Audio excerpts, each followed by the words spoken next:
This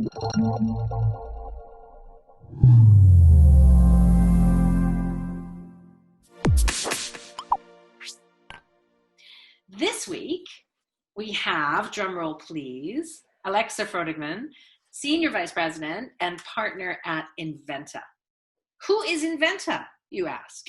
Well, they have 24 years of experience in event marketing and event execution. They're based in Vancouver, so a proud BC-based business, but they operate all across North America and they run fantastic events. I can vouch for them myself because they're a strong partner of us with the TIAs.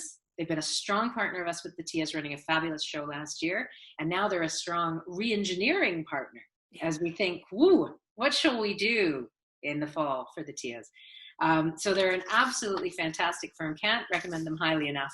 Alexa, if I haven't embarrassed you enough already, can you introduce yourself to our audience, and then we'll move to the Q&A. Alexa Freudigmann, Inventa, yes, we're a brand experience agency. We work across kind of a broad spectrum, everything from working with consumer brands that you would know and recognize, like the Coca-Colas and Nintendos, and working with them on things like product launches and sponsorship activations and sort of more traditional event marketing approach. But also on the large scale event side, and that's where we've been really proud to help support the BC Tech Association on things like conferences and large scale events, but also on consumer engagement. And really the filament that runs through all of our business is that design of a consumer experience that's going to keep them connected either to a brand or to an event, keep them engaged. And that really is kind of the meat of what we offer in terms of support for our clients.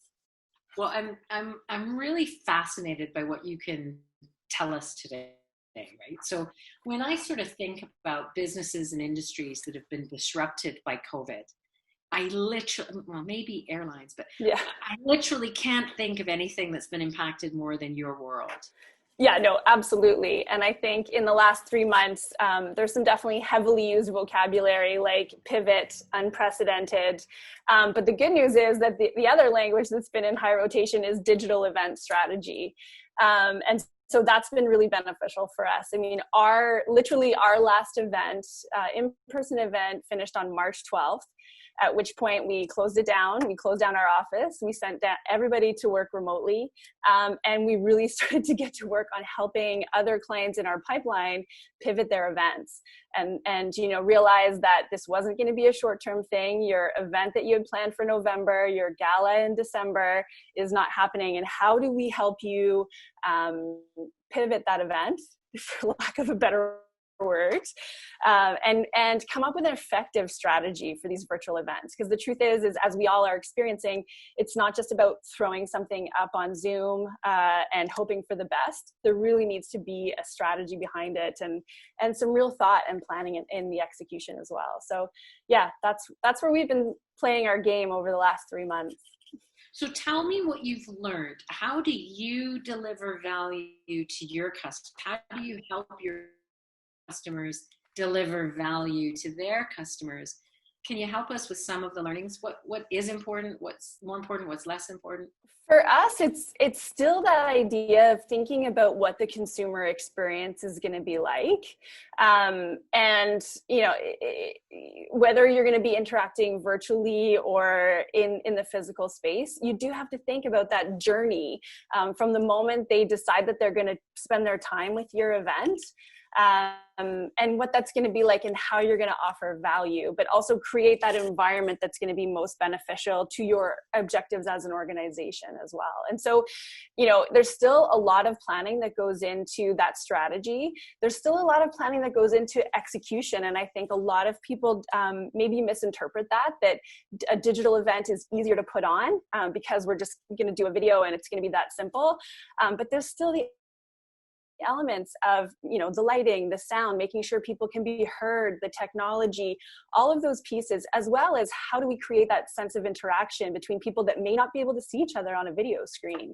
And so the idea that you can do that on your own, certainly you can, but having a friendly partner in the background to make sure all those boxes are ticked and you're not worried about connection issues that people are having or not being able to log in, those are all being taken care of. And I think that's a lot of the value that we've been offering to our clients. I agree, and I've certainly experienced that value from your help and your advice and your support on our events. I would say it's been interesting for me. I think it's been quite revealing to discover what's truly valuable in something that you were doing in person, and how can you retain that really valuable piece. I'm sure all of us, I'm looking at the faces on the call, I've been on some bad Zoom calls in the last few months. I don't know about you. And it does make me think, okay, I'm hostage in my house right now, but I won't be hostage in my house forever. And, the decision is not to just, throw an event online and have it unfold. You actually want to engage with people, have them learn something, experience something, do something different afterwards. When you think about Zoom in particular, since we're using that format today, do you have any do's and don'ts? Do you have any advice on what works and what people could do and what they should maybe avoid? Yeah, and I think a lot of it is engaging with the client early and understanding those objectives that they have for that Zoom. So am I purely disseminating information? Is it purely, I want to get information out to my people?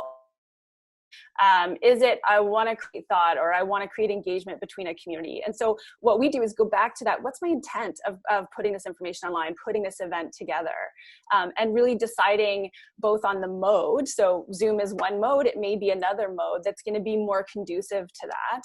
And then, yeah, really thinking about also just the basics of, is this an event that needs to be live? There's this tendency to be like, oh, we want to be live on Zoom with everybody. But is there value that can be created by having something that is pre-recorded? To be honest, whether the audience knows it or not, is there some value there because we can do a better job at production? We can do a better job at transitioning in the background, and it's just going to come off as a bigger event. I think also thinking about the environment in which people are experiencing it. I'm sure you're looking at screens that include bedrooms and kitchens and kids running by in the backyard, and even office too, and how people are going to experience that event, and what that means for the delivery of the event. But also thinking, so that physical also extends, and I just want to tell you about a really fun example that we did with a client out of Alberta. So they were the title sponsor of a conference. It was meant to happen in early June. At the last minute, obviously we had to move online. This conference in particular is in the social media space, and so very engaging, people that really want to meet in person and share their experiences. And so we knew it was an uphill battle to kind of stand out. And we created an at-home package. So we sent every attendee a package that arrived at their home roughly 2 days before, with instructions not to open anything until the day of. We had 3 envelopes that happened throughout the day. To be clear, we weren't managing the entire conference. So the conference organizers had planned for literally a 5-hour day online. As an organizer, I'd recommend against that, but that's what we were dealing with. But we broke the day up. So they had envelopes that they could open and have a different experience, but a physical one in front of them that everybody was experiencing together. And so those were some of the most popular elements of the conference. And the highlight was the lunchtime engagement. We had them open an envelope. Inside was a bingo card with a marker. And we did a half-hour session of drag queen bingo. Super engaging. Everybody was laughing, broke the ice, really broke up the day so that you didn't feel like you'd just been sitting in front of your laptop or your screen for the entire day. That's awesome. Thank you for sharing. I love your stories. So we are open for as many stories that you want to tell us about these events. Do you have any examples of new opportunities? So is there anything that everybody needing to be in an online environment right now, does that bring any opportunity? I mean, certainly it does. And, a lot of what we're seeing is that it's accelerating this change. So, I mean, everybody's experienced it, right? Like in 2019, your digital event strategy or your virtual event strategy was a last minute add-on thought, like, oh, let's tape some of it, let's record some of it. Maybe we'll use the footage, maybe we won't. Maybe people can log on, maybe they can't. And so we're seeing people be a lot more purposeful about their digital event strategy. And what I can see as an opportunity is that people that are going to do it right are going to have effective dual streams. So, you won't just revert back to that in-person event, because we know there's going to be people that won't be allowed to travel to certain places or won't be comfortable. And so the opportunity really is to see that continued dual stream of virtual and physical events, and doing both well, as opposed to having one be an add-on. And we're looking at 2021 and beyond, and pushing clients already in that direction. I think also breaking things into more manageable pieces, and I know you guys have done a great job at that, but really questioning, are we going to have full attention from our attendees for 4 hours? Or should we do this more in smaller groups, in smaller sessions leading up to a larger event? And quite frankly, I think the clients that are doing well in that space are accomplishing more with their audiences and keeping them more engaged over a longer period, as opposed to just that 4 hours. I'm totally with you. And I'm a big advocate for my audiences. I'm on so many calls myself where I feel like, hey, can we wrap this up? I don't need to spend an hour with you. Absolutely. That's what we're managing to achieve. And of course, we're working together to achieve that on the TS, so that we keep absolutely everything that's amazing about that event, the community coming together, the spontaneity of discovering the winners on the night and hearing those thrilling speeches that are impromptu, and finding new ways to sort of bring the physical and the online experience together. So I'm excited by what we're building together. And I'm sure we're going to run a great event in the fall. Now, listen, before I go to the chat, because we've got quite a few questions in the chat, so I want to make sure that we make time for those, but is there any specific advice you'd give to this community about online events, because we're tech? Do the same rules apply to us as everyone else, or is there anything specific that you'd highlight for us? Yeah, it's funny that you ask, because I like to say that we've pulled off the triple crown in BC, working with you guys at the BC Tech Association, also with Innovate BC on the BC Tech Summit, also with the Digital Technology Supercluster. So while Inventa doesn't consider itself a technology company yet, I think we're heading in that direction. But I would say in this sector in particular, a lot of people have their own internal events department. And when I say department, it's usually 1 or 2 people working off the side of their desk that have been tasked with, you're going to run this event. And what we're seeing is that in an environment where your day job has become more complicated, you're dealing with a lot of crisis management, managing event strategy off the side of a 2-person desk is not going to be effective. Certainly not if you want to have that in-depth connection with your office or with your audience, excuse me. So I would say the biggest, advice I would give is reach out. We're here. There's lots of other great experienced people like us as well, that have experience in this space and willing to share that knowledge and help build an effective strategy, as opposed to, suffering in silence, and also potentially losing part of your audience and that engagement that you've spent a lot of time and energy building up. You don't want to lose them in this moment, because I think there's a really great opportunity to build deeper connections and deeper senses of community as we come out of this than there have been in the past. So yeah, reach out. Fantastic. Thank you so much. Okay, let me hop over to the chat now. And of course, an invitation to everyone on the call. Don't hesitate to raise any questions you might have in the chat. I'm going to just combine a couple of questions that I see from Tara and from Kathleen. So Tara's saying, we're receiving feedback from students that they're tired of Zoom because all of the classes are online. So how can we figure out how to engage them for the virtual employer, the jobs events in the fall? Is there any suggestions? And Kathleen's also asking, are you seeing any fatigue or drop off with online events? How can we mitigate that? So same sort of issue around fatigue. Fatigue for sure. Everybody's on Zoom. I know I spend a good 4 or 5 hours of every day looking at myself on a camera now. Yeah, and I would say event design becomes really important, and thinking about how you want to connect with those people and what you want them to be taking away from it. In the area of a job fair or engaging with them, I'd say there's different platforms. Zoom might be great for an interview or something like that, but there's other platforms that can serve that particular area better. We've worked with Remo, we've worked with Hey Summit, we've worked with a number of them, and I think again, it's that design of what's the key takeaway I want people to have, what's the key experience I want people to have, and then what is that environment, and that, you know, Zoom, Teams, and Google Meet aren't the only options on the block. Yeah.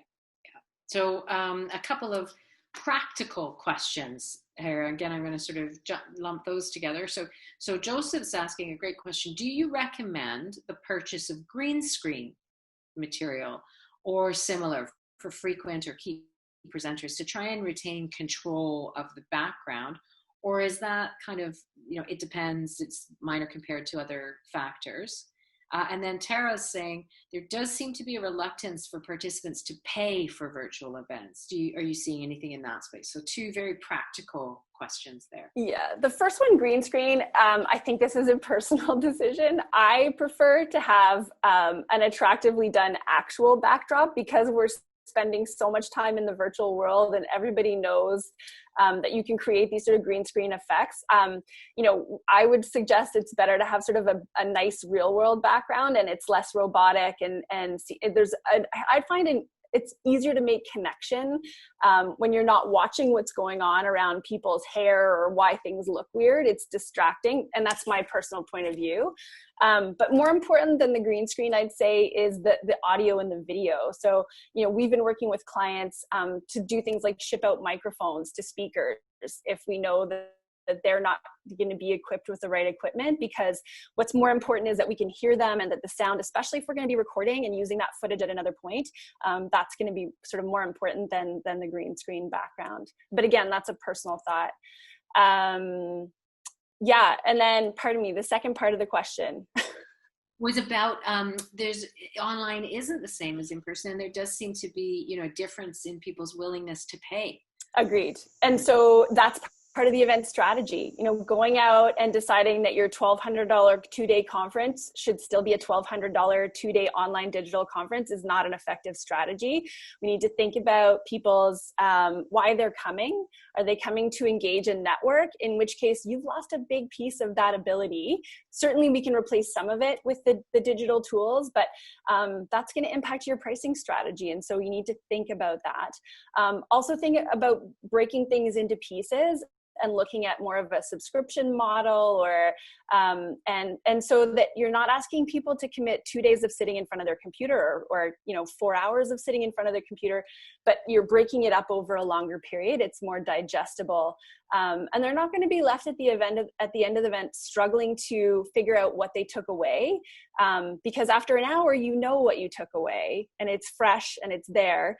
After 4 hours of, you know, 5 different speakers, it's going to be harder to take away what those nuggets are and the value that you got from these. But I will say people are doing it effectively. So we recently assisted the BCAMA with their revision conference.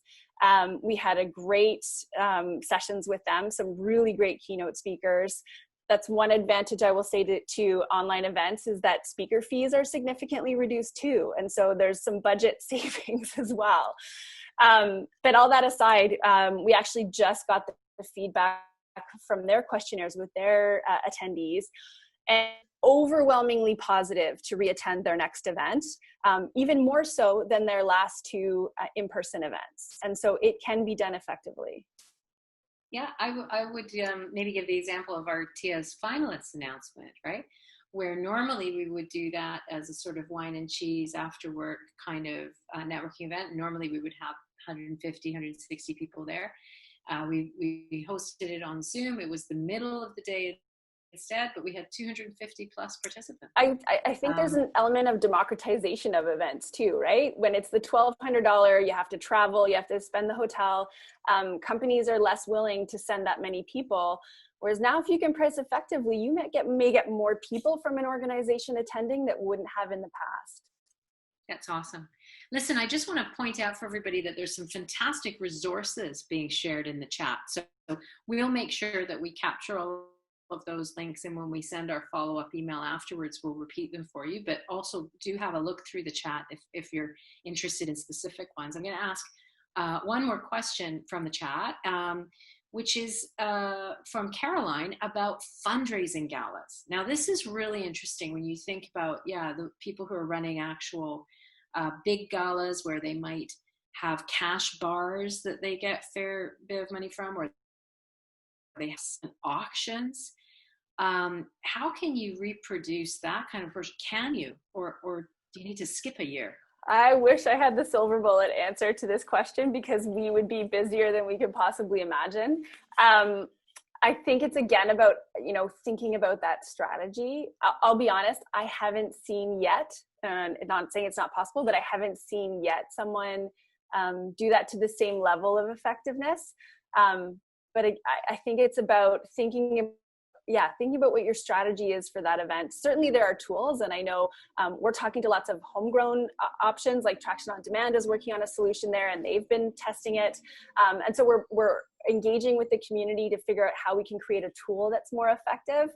I would say we're not there yet, but that doesn't mean we won't get there.